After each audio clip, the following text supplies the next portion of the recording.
புதன்கிழமை பெத்தானியாவில் சீமோன் என்பவனின் வீட்டில் விருந்து நடந்தது. அந்த நேரத்தில் ஒரு பெண் வந்தாள். அவள் கையில் விலையேறப் பெற்ற பரிமள தைல பரணி. அவள் அந்த பரணியை உடைத்தாள்.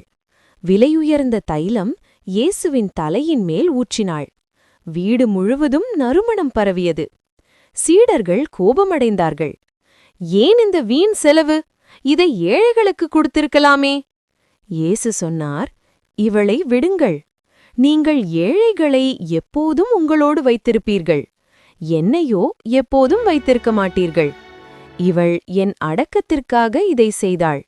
நான் உங்களுக்கு சொல்கிறேன், உலகம் முழுவதும் இவளுடைய செயல் கூறப்படும். அன்றிரவு யூதாஸ் இஸ்காரியோத்து தலைமை ஆசாரியரிடம் சென்றான்.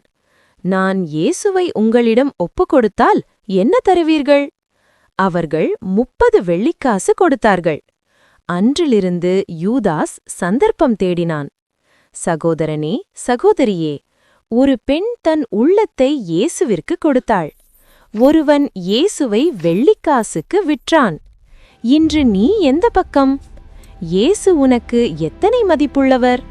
அவரை விலைமதிப்பற்ற ஆண்டவராக ஏற்றுக்கொள். ஆமேன்.